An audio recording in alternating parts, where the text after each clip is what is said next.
This is your NBLC in a flash. As time progresses, the Niagara River Lions continue to show improvement under head coach Graz LeCollier. Things didn't start off as planned as they dropped their first game of the week to the Windsor Express in a close 101-98 loss. The bright spot was newly acquired BJ Montero, who finished with a team-high 19 rebounds. The River Lions were back at it a few days later when they faced the Lightning in London's only game of the week and had a much more suitable outcome to their liking. This nail-biter of a game came down to the last possession, but Nick O'Corey was unable to hit the go-ahead three-pointer and the Lightning would go 0 on the week.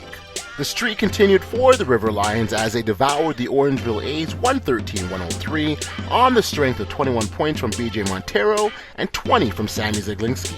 Newly acquired Samuel Muldrow finished with 15 points and 4 block shots. The 6'9 center showed off his range, connecting on 3 of 4 from three-point land. The A's came into their contest against Niagara riding a bit of a high thanks to a 3-game winning streak. In their prior contest, they faced off against the Windsor Express and took home the victory 113-98 with 7 different players scoring a double digit, including 19 from Tyrone Watson, who appeared in his first game as an A. Orangeville was unable to keep the ball rolling in their third game in as many days and lost on the road 100-102 to the Express, going 1-2 on the week.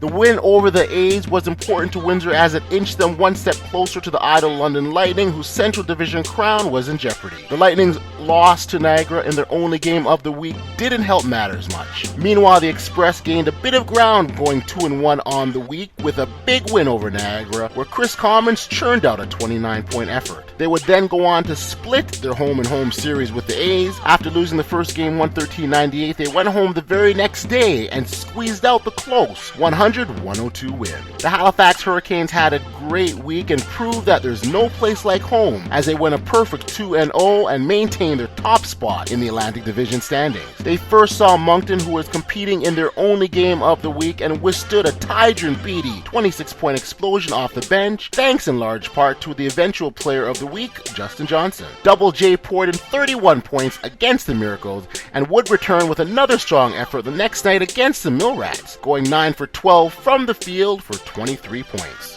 That was St. John's third loss in a row, and the Mill Rats crew would go on to collect their worst loss of the season in their next contest against the Island Storm, 137-92. The fact that they missed 20 of their 24 three-point attempts didn't help their cause very much. Meanwhile, the Island, who were on the other end of the spectrum behind the three-point arc, had a brilliant performance from Morgan Lewis, who had a near-perfect game going 7 for 8 from the field overall and 6 for 6 from 3. The Storm would also win their only game of the week. And that's your NBLC in a flash.